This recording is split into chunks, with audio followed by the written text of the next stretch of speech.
Excellent. Okay. Everybody, welcome. Happy Thanksgiving week to those that celebrate, which it is not a religious holiday. It's just a celebrational holiday. So I hope you all do or find a way to. This is our fall development series. This is part 2 before we take a week off.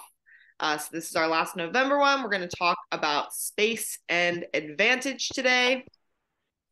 I kind of just put them together because I feel like they go together. So space and advantage. We are taking next week off because mostly I'm out of the country. So, all right. So to dive right into it, this is our menu for today. We're going to go over space priorities, where you can find space. Then we're going to cover where it really matters and where I think, again, this is all my opinion, where I think we should really make sure you get space. Then we're going to just swap over. We're going to talk about advantage, where you can play advantage, how you play advantage. And then we're going to go into some do's and don'ts to try to create a little, not rule book, but guidelines on when you want to play advantage. All right. So everybody get ready. And all my videos don't have sound on them after last week's experience. So where can we have space? First thing I kind of said, the good space is letting the teams play as they wish without being under unnecessary pressure. So the space is important because the teams want to be able to do what they want to do. Obviously, they still have to create the gaps, but they need that space in order to play. Ozzy, I will ask you to mute yourself. It's just a little background noise. Thank you. All right. So where are we looking for space? At the ruck breakdown, at the set piece, and then in front of the kicker, which is a bit less important until it's really, really important. The main place that we're always going to look at space is at the ruck breakdown. So our first clip right here.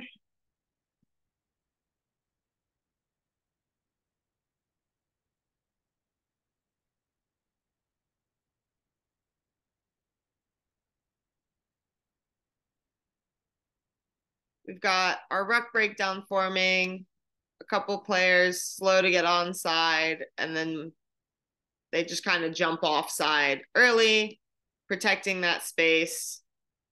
And I'll cover one more thing a bit later about why we really like this clip.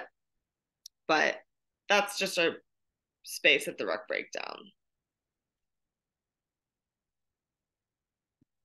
We also have space at the set piece, and I'm going to cover two things here. One is space actually at the set piece, and then space from the back lines. So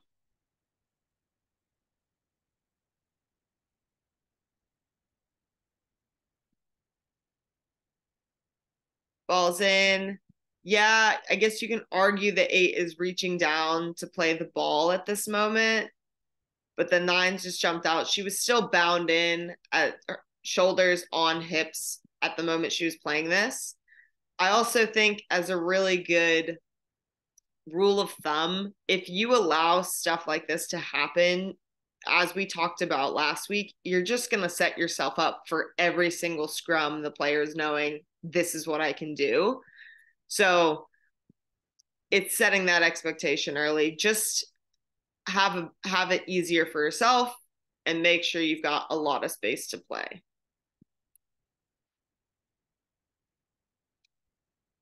All right.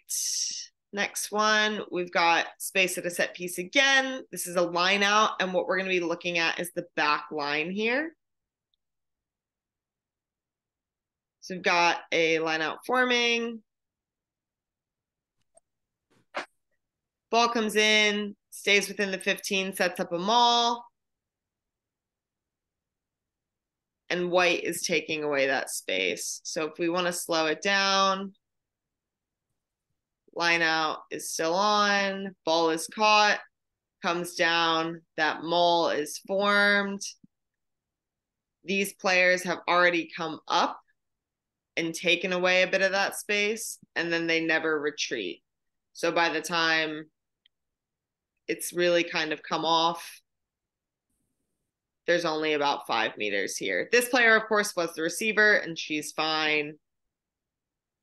But that space is really cut down for the attacking team. And that's why, although it can look silly, that's why it is really important to have your arms up and potentially even talk to the 10 to look for your arms and keep them up until the lineout is over. Obviously, you still have to look even if you put your arms up. And then our last one is in front of kicker. So obviously we talk about in front of kicker and always advancing. What I want to challenge here is, as the referee, the most important people to get are not actually the ones outside the kicker. So as we'll see in this clip,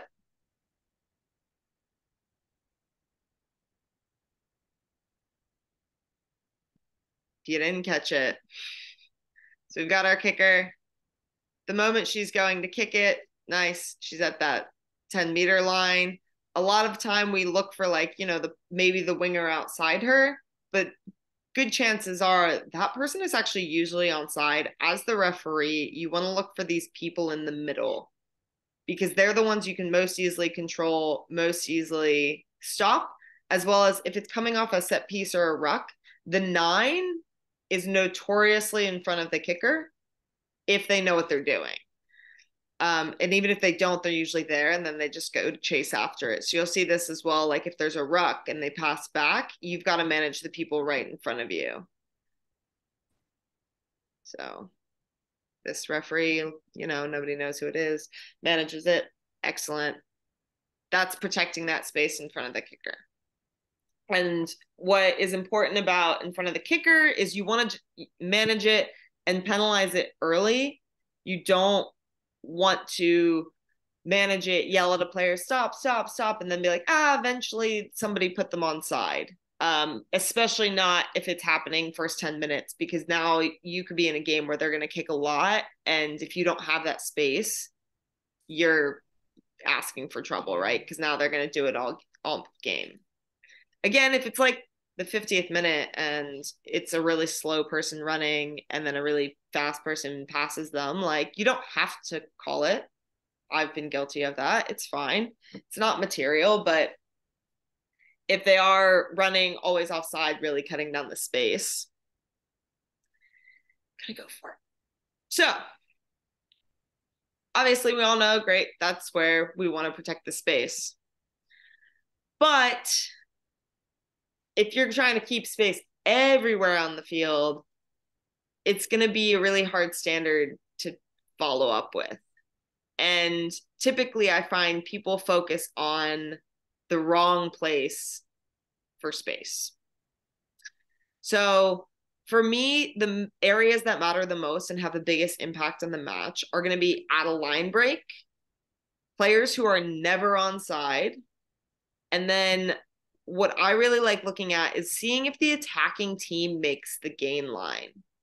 Because if you have a player who's maybe a meter offside and doesn't come up and make a dominant tackle, and the attack still makes the gain line, and everything we thought was going to happen happened, which is a big theme of refereeing, it's probably not that space that you need to protect. And I've got a couple of clips that I feel like kind of show that. You're looking for the place where we needed space and the defense illegally took it away. If they're a bit offside, but the attack's still really bundling through, do you really need to call an offside penalty? Or, as we'll talk about in the next section, do you really need to play an advantage that isn't going to make sense? So we've got a couple of clips here. And then here are my questions that I always like to ask as I'm playing things? Are the teams under a lot of pressure? Is it because of the space they have, right? They can't get anything together because the other team's illegally pressuring them, right? Illegally being the key word here. Teams could be really good at pressuring. Are they hitting the gain line? And then the last one has been a recent kind of discovery for me. Are these my standards or the standards the game actually needs? So that's a bit like high, like next level thinking, and I challenge you all to try to take it in as an overarching philosophy. Are you trying to check boxes on a table on like a paper, or are you actually going out there and being like, man, these teams really need a lot of space and I'm not delivering? Or are you just really trying to identify a line on the ground and be like, somebody's over that line, penalty? So it's our next level thing. So this first clip that we're going to play, and yes, I am going to want people to ask to give responses. I'll apologize for the quality of the clip. Jono, you can apologize for the quality of the clip. No, I'm just kidding. This is Jono's game, and one of his goals was oh well, that's advantage. I have another one for that. But let's look at this space clip. We got White driving forward. We've got an advantage out for offside.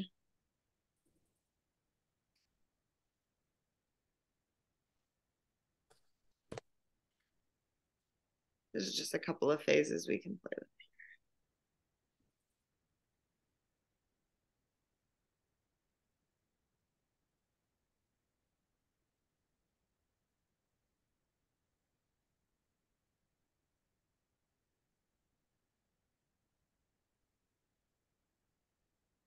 They're outside all the time. So we're gonna look at all these breakdowns separately. And Jono, I hope you're okay with all of this. I am more than happy with this. Okay. You sound like you're smiling. All right. So we've got our first little rock breakdown here. And this is the one we've got the offside advantage from. What do we think about this picture? They're all outside. They're all offside? Oh.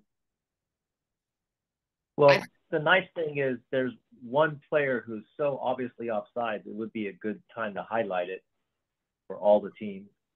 I think that's a really great point. Is there's one player who's very clearly in front of the rest of his players. Yeah, I think that's a really good point. What else do we notice?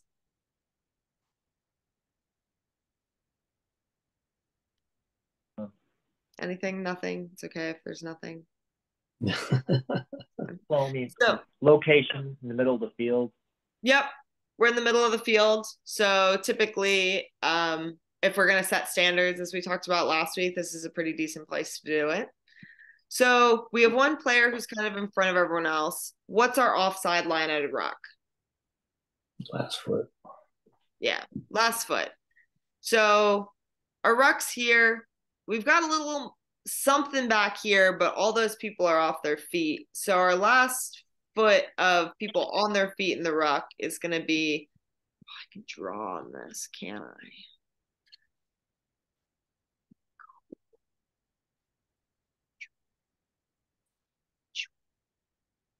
All right. So that's an approximation of what our offside line looks across the field. Obviously, when we're refereeing, we don't have a very clear offside line like this. So this is not something that I expect anyone to ever hold themselves as a standard to.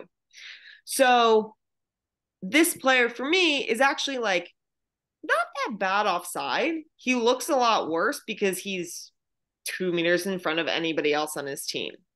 So I think that this is a really good trigger to be like, ooh, this guy looks pretty bad. So if we see, oh, do I have to clear my annotations?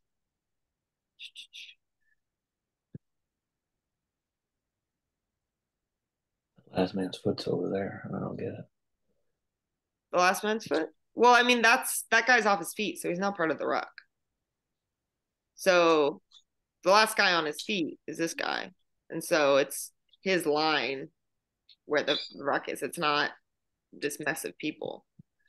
So we play through a little bit, and he doesn't come up very quickly. He doesn't shoot out of line. He actually almost kind of waits for the rest of his team to get onside. And where does White end up? Beyond the goal line. And he even kind of tripped, which was his own fault before then. So for me, I'm happy if you look at this one, be like, woo, and let that one go. Now we get to our next ruck. Okay. Now, what do we see at this one? A lot of people offside. So our offside line, I actually don't have to draw on this because our offside line is the 10-meter line. And we're coming back. And, and this one in particular, these are players who are never getting onside. And so these are the ones that you really want to work to push that space. Never getting onside, and then coming up quick and tackling White behind the gain line. So White is clearly at a disadvantage here because they haven't even done anything that they want to do. So that's not always a key, is like hitting the gain line, but it's a really good trigger to help you. And then we've got this one where our back of our last foot is back here. So they're probably about half a meter up.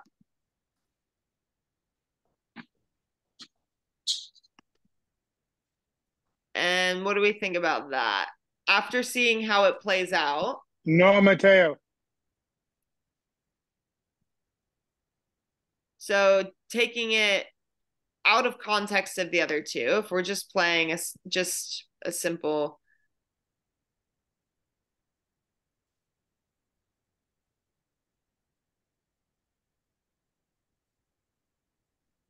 what do we think about that third one? Two of the same players are never onside. Okay.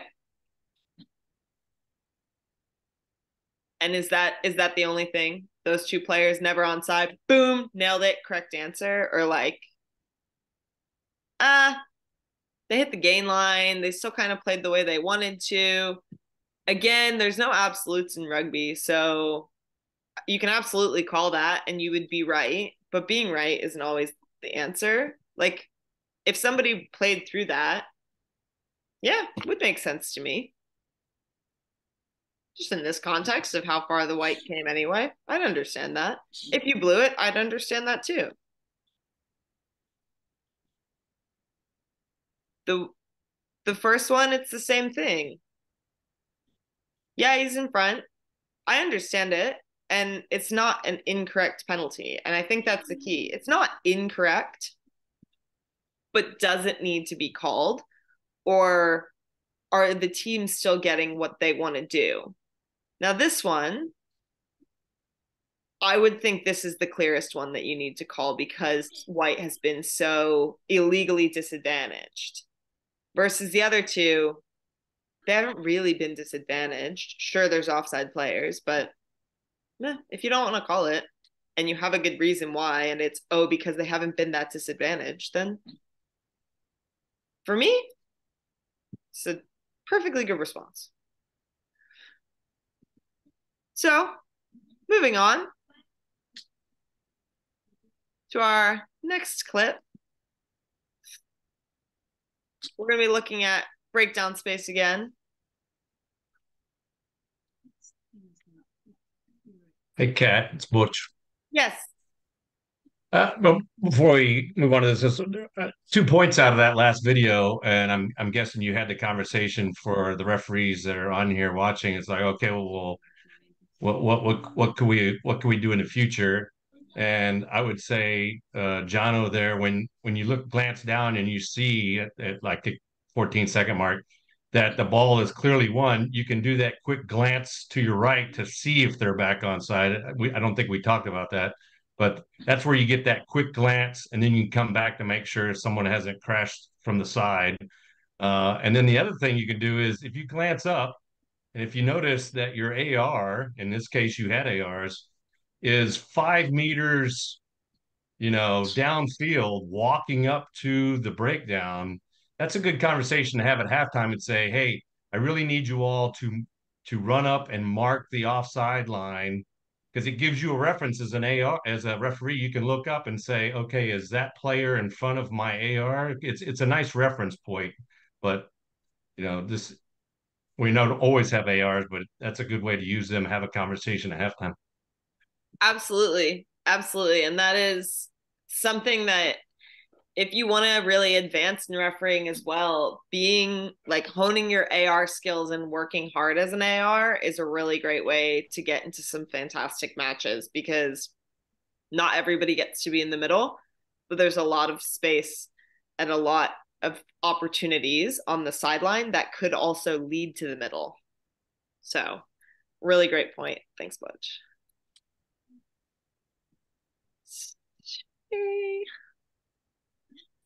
But we're back on this clip. So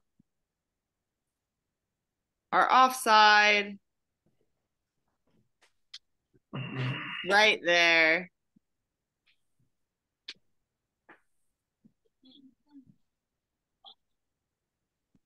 Did anybody see it?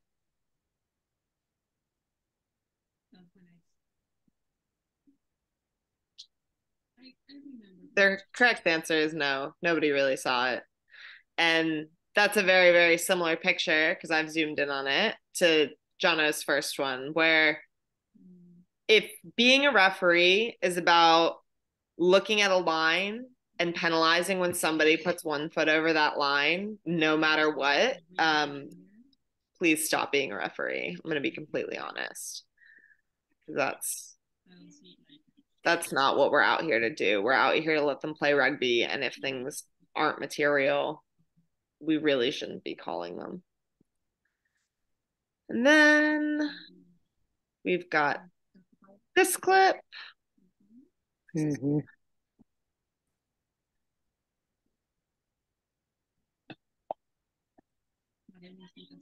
I don't see it as something bad. It's playing advantage for another offside.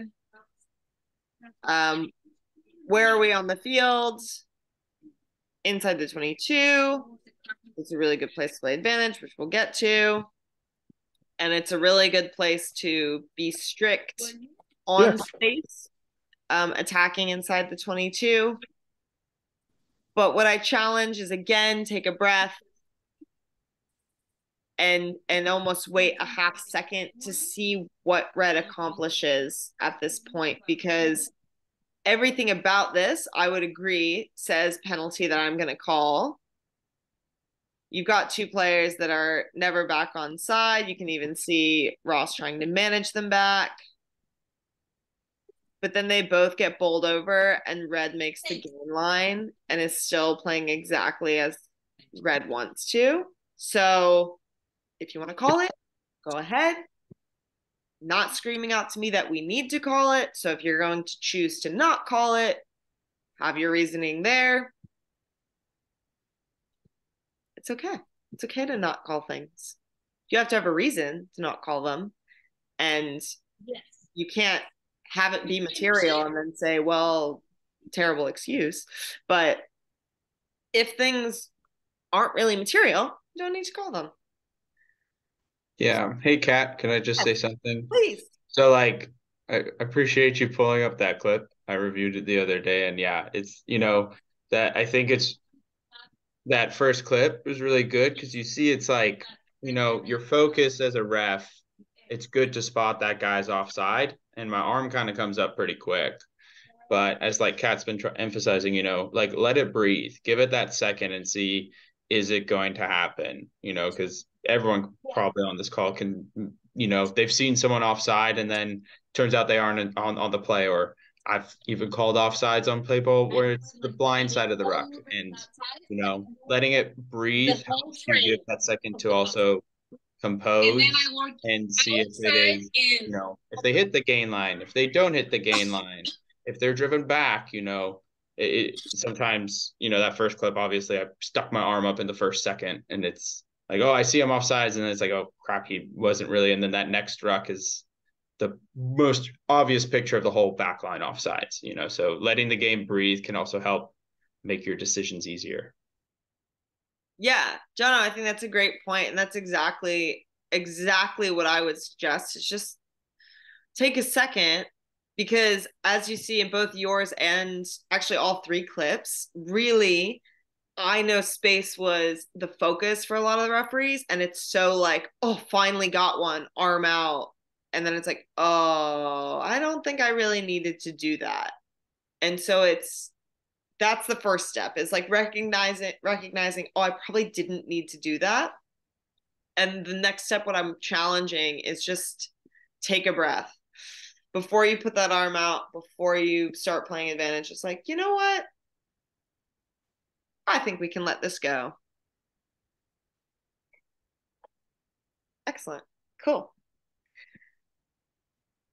That was really all I had on space, because my major point that I wanted to harp on was we're not trying to yell at people who just step over a line a little bit all the time, because they're not that guilty. So, and we're going to go into advantage. And advantage is a really, really meaty part of the conversation, because advantage is not clearly defined in the law book. It is defined as either tactical or territorial, but it does not have measurements. So for those of us that love to have stats behind things, you're not going to get that with advantage, which makes it a very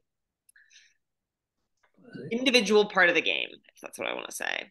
So it is a really good way to keep a game flowing and get continuity, but if you don't apply it well, you could really be hurting yourself and potentially making the game a bit unfair if you're giving teams two bites at the cherry. Because then the defending team's like, well, what do? We literally have to be the most perfect people in the world, or you're guaranteeing that the other team's going to score.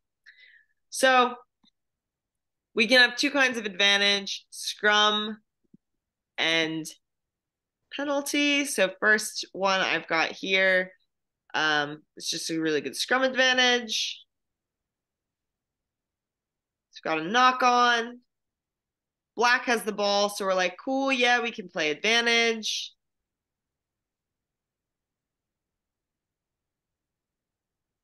They've got security, they've got one phase. And then they just chuck it behind them. And so we come back to the scrum. And Jono, I would love to know at what moment you were going to call this advantage over and why you didn't at each of the phases, if you want to be willing to talk me through it. Yeah, no, more than happy.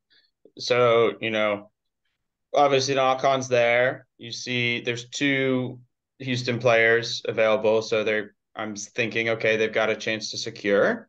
So, see if they play this. If that Chicago player jackals that here, easy all day.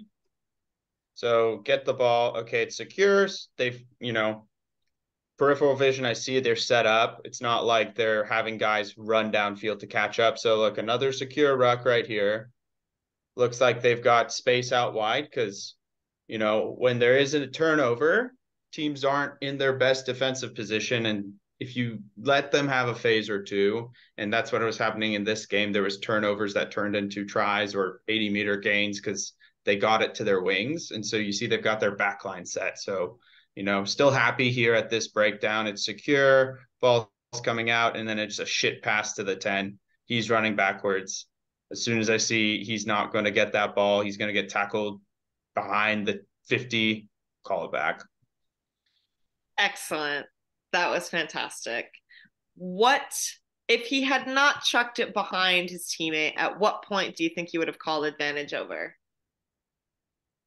Probably on that, as the 10 got it and he passed it, You know, in my brain, it's two phases. They haven't gotten advantage, but once it gets to that 10, you can kind of see they've got that overload.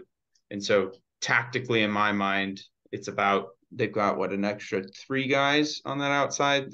They've got a tactical overload. So as soon as they've got that 5-on-2, advantage is gained. They've got their space out wide. They got the ball out wide. You know, calling it back would just be basically resetting that exact same setup. Yep. Awesome. Perfect. I really like this because as soon as Black gets the turnover, they're under pressure because they didn't expect to have the ball. And so sevens is completely different, but in 15s, they have the ball. Okay. Didn't plan to. So now they're trying to sort things together. This guy's already frazzled. So they still have it, but they're under pressure. He dishes it. This player is standing still, doesn't expect to get it really. And then you give him a chance to kind of set things up. And by this breakdown, they've got the ball, and John is exactly right. The back line has already figured out that we're on the attack now and is set up. And so I was waiting for him to catch the ball. And for me, when the 10 catches the ball, I was like, yep, all right, you guys are happy to do what you're doing. Advantage over. And then he didn't. And I was like, I hope we come back for the scrum. And we did, which I was very happy about. So great use of scrum advantage. We get to keep the game flowing. We don't have to stop.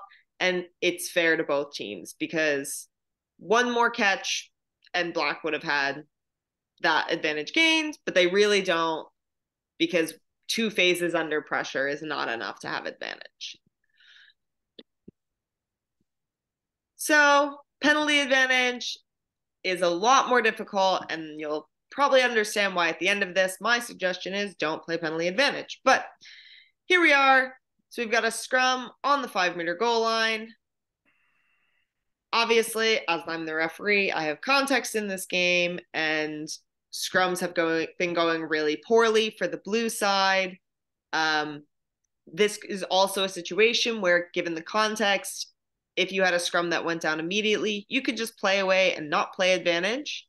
That's totally acceptable. But again, that's what I'm giving the context. So Gold's really wanting to drive this over. Blue prevents any chance of that by just yanking it down immediately.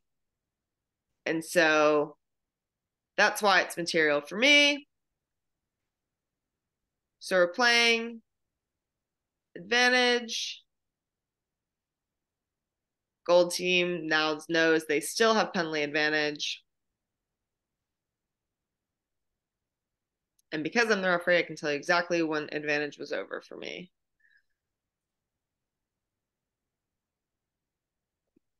Now, the alternative here is obviously a penalty on the 5-meter right in front of the posts. So they really have to play the way that they are expecting to without this. So for me, advantage is over right here. Why? Because they are 6 inches away from the gain line. They've had about 5 phases to get there, and they are in the most prime scoring position. If they do not do this, it is not the Gold team shouldn't be overly punished that they collapse that scrum. So I think what's also key, and we'll talk about this, we don't want to be playing advantage until a team scores. If they are in the position where they have everything they want right now, they've done everything they want. They're like, this is great. We can score here. And they do. As a referee, though, I'm telling you, for me, advantage was over at that last ruck. They finally made it on the goal line. Don't worry, we'll have another clip like that.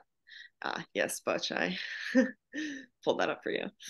Excellent. So those are the types of advantage we can play. Okay, we're going to play a little game called Advantage, Do's, and Don'ts. So advantage doesn't have a black and white set of rules, but having a good set of do's and don'ts will let you be consistent and most successful with your application of advantage. Remember, about 20% of penalty advantages are accrued. So when they're not, it's just time we're wasting. And then advantage in the international game is not the same in the community game. So if you're watching World Cup replays and they're playing advantage on everything, don't do that. It's absolutely bonkers that they do that. It burns me up when I watch my teammates do it because some people think that that's the way to play advantage, and it's just really not, because you're just not teaching anybody anything. You're not helping yourself, and they can do that because everyone knows exactly what they're doing on the field when you have an international game. So what I'm going to ask for you is, I have a scenario. So I'm going to read a scenario, and I want you to tell me do or don't. Do play advantage in the scenario I have explained, or don't play scenario.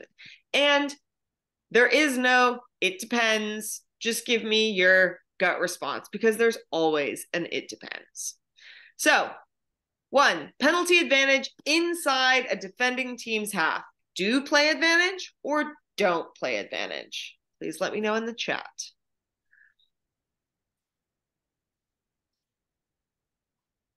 That's your team that's attacking. They're inside their own half, and there's a penalty. You're going to play advantage off of it. I'll have to do chat. Oh, we've got some don'ts. We do have some do's, though. There are some do's. Somebody with a do willing to tell me why they would like to play advantage there. How do you do it?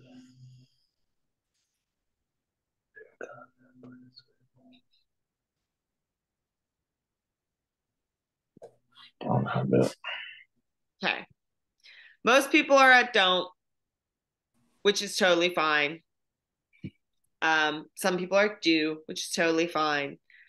Personally, I don't like to play penalty advantage inside a defending team's half, because the alternative would be, right, the penalty kick, which could mean 30-meter kick to touch and a line out 30 meters up the field. So I then have to wait for a team to get something more advantageous than their own line out 30 meters up the field, which is hoping for a miracle. So could that happen? Absolutely. Does it happen any time? Sure. But it's hopeful rather than, oh, this is really smart because this probably will happen. All right. Scrum advantage inside the 22 meter. So you're defending inside the 22 meter, and there's a scrum advantage. Are you going to play scrum advantage or no? So do play scrum advantage here, don't play scrum advantage here. Defending inside your 22 meter.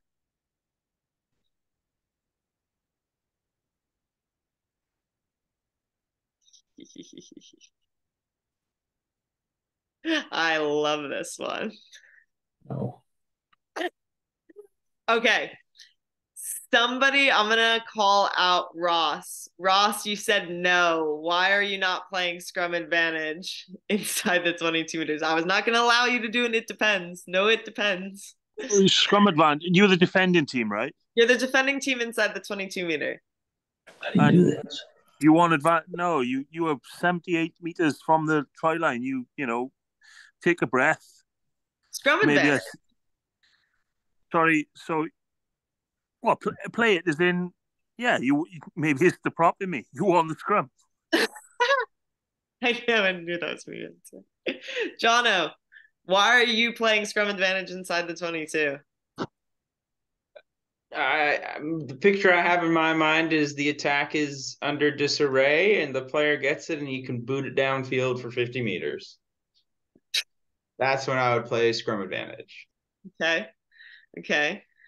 Chris Pugh, more advantageous to have the clearing kick come from the set piece. Love that. Thank you, Chris. That's a great point. So if you're inside the 22 and you're defending, you're most likely going to kick for the set piece, or you're going to kick. Yeah, you're going to kick for the line out. You're going to kick to clear out of, because you're under pressure. So it depends, right? If scrums are going well for that team, sure. But if the team, I like to play scrum advantage inside the 22 because sometimes the teams get a really nice kick out clear, and then I don't have to have a scrum. And scrums are hard, as Ross knows. Scrums are hard. What about advantage when the infringing team has the ball? So you'll see this happen. You'll have a penalty. You'll play advantage, even though the ball is on the attacking side of the breakdown. Do you want to play advantage when the team that infringed has the ball? No. Excellent. Excellent. It's a pretty easy one. Pretty easy one. Does not know, Chris. It does not put defend.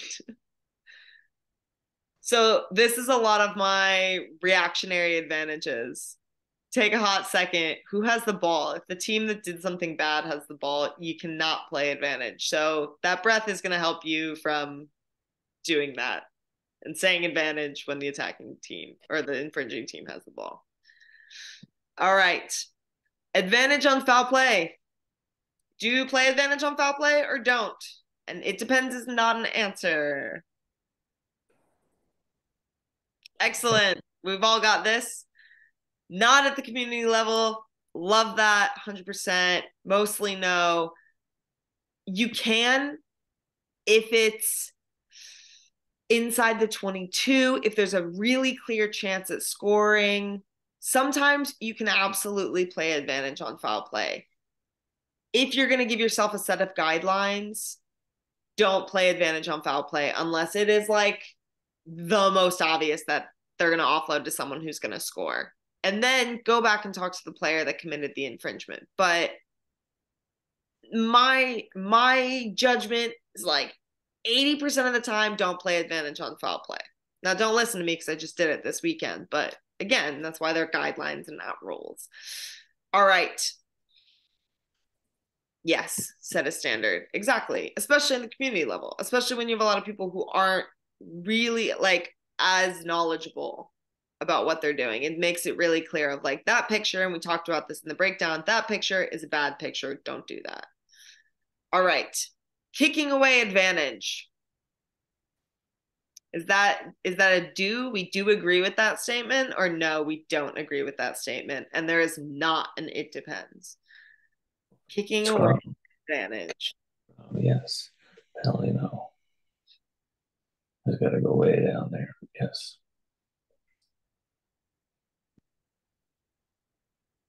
Kicking away advantage.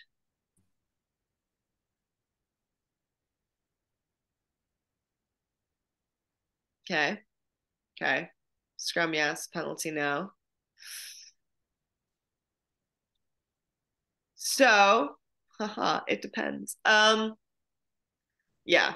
So kicking away advantage, what is important to know that any kick is not a kicking away advantage. If it's a kick under a lot of pressure and the player's just doing it out of pure gut instinct to not get tackled, like if you're inside the 22, right, we're playing scrum advantage, the attack coughs it up into my hands, and now I have somebody running at me full speed, and I'm like, ah, and I just boot it, and it goes 5 meters ahead of me into touch, and I'm inside my 22. So that's now a line out 5 meters up. That is the other team's ball. Just because I kicked it doesn't mean advantage is over. So kicking away advantage, I want to challenge it to be intentionally kicking away advantage. If it's an intentional choice to kick and it's a kick without pressure, 100% happy for that. On scrum advantage. Penalty, it depends where it lands. If it lands in the arms of a defender, no. If it lands and we can get a serious tactical gain from it, sure, advantage can be over. All right. Coming back to an advantage even after you said it's over. So you said it's over, and then the team did something really stupid, and you were like, ooh, it's not over. Do or don't. Do or don't. No.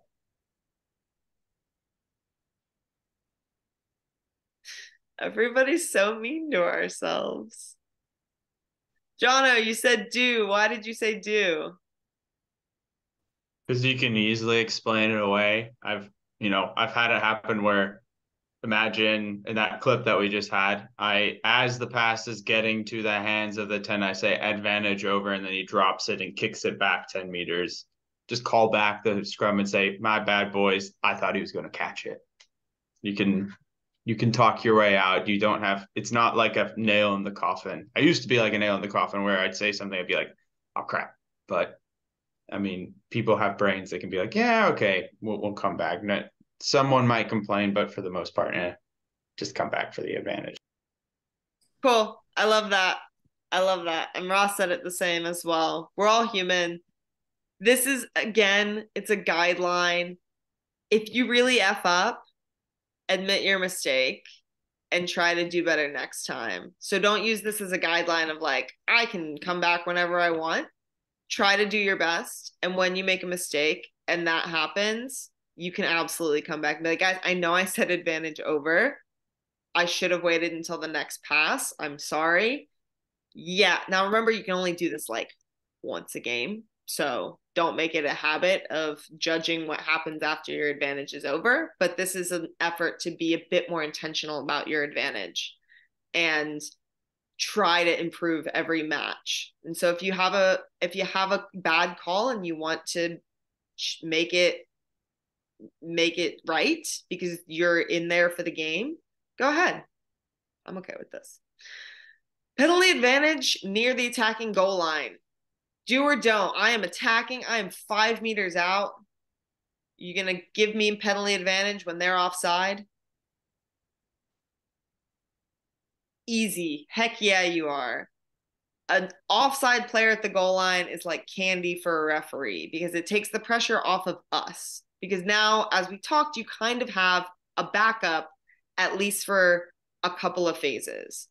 And a lot of the higher level teams will recognize that they have an advantage and they'll do something cool to try to score where they didn't think that they would. And that also gives you a really easy stop, right? When they do that like kick pass to the corner, that guy either gets bundled into touch or they score, and then it's easy.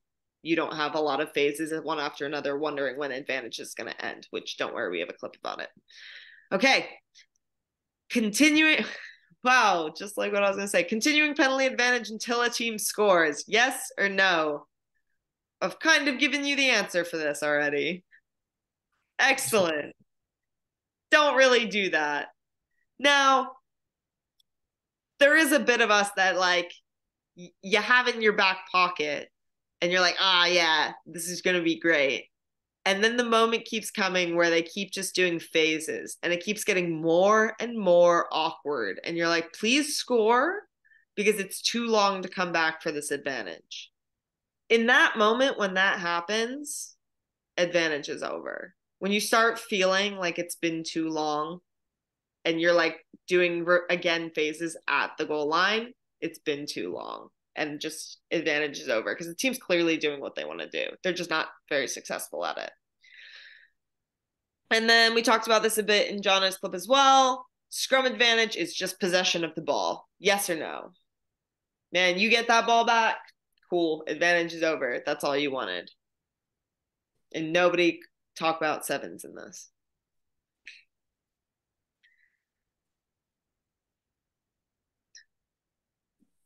No, it's not. We talked about it in Jono's clip because you could still be under pressure.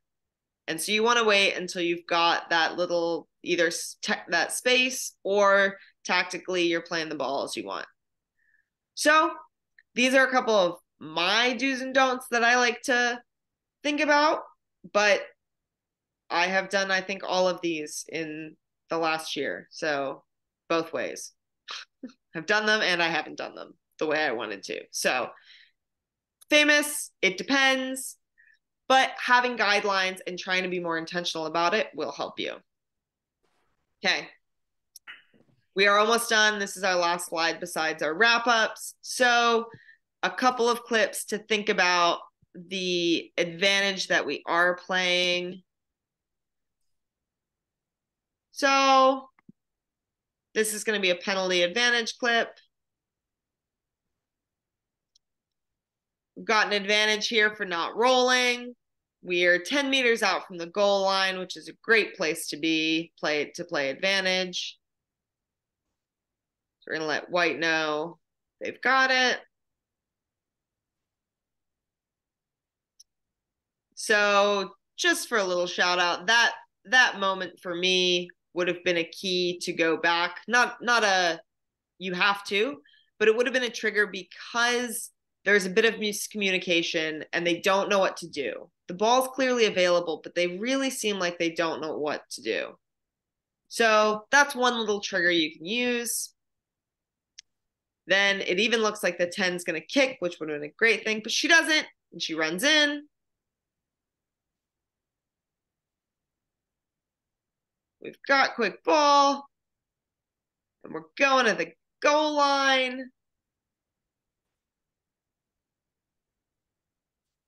We've done a lot of things since we started playing advantage.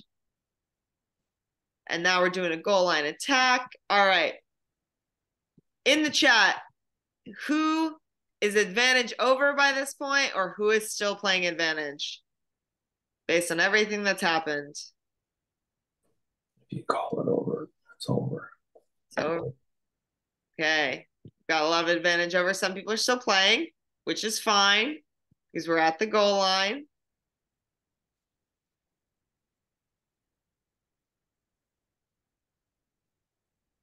Still at the goal line. Another phase, we're still playing advantage.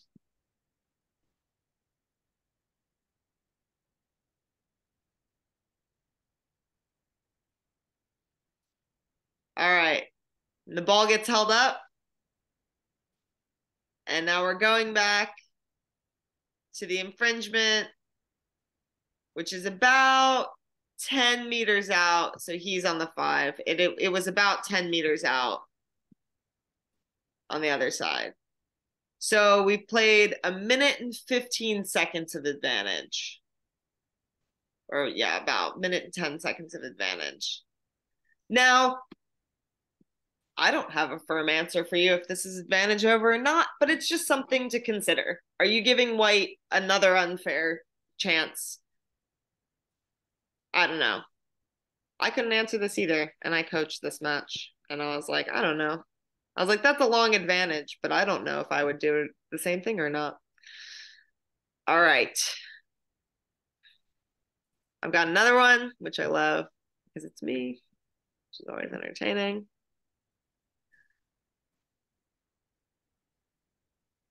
Okay. So we're going to get a kick, middle of the field.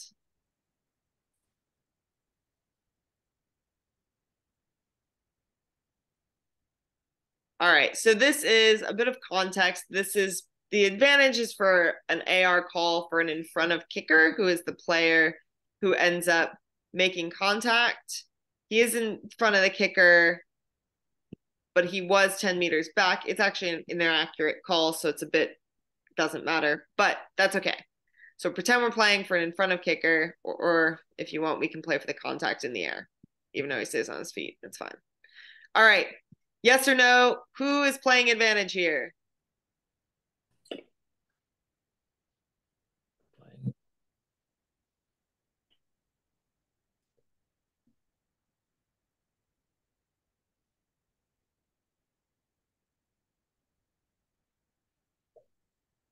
That's a lot of yeses. That's a lot of yeses. And you're going to like to know my answer was this is very lucky. And I would like to say this only happens because these are Argentinian players, and that's why this happens. But this does not go with my guidelines for advantage.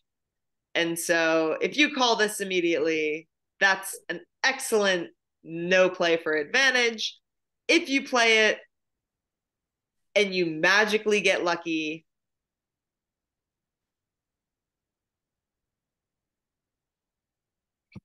congratulations. But that does not happen all the time. So I will even admit I got lucky here.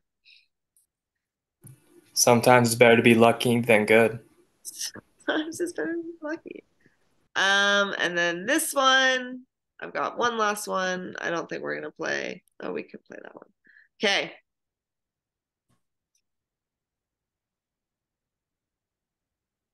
So we've got a knock on.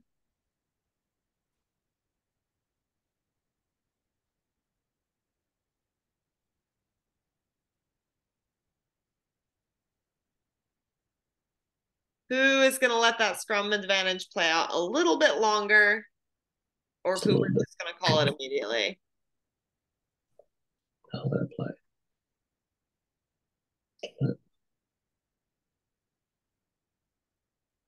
Time to 20. Kick it out, like you said.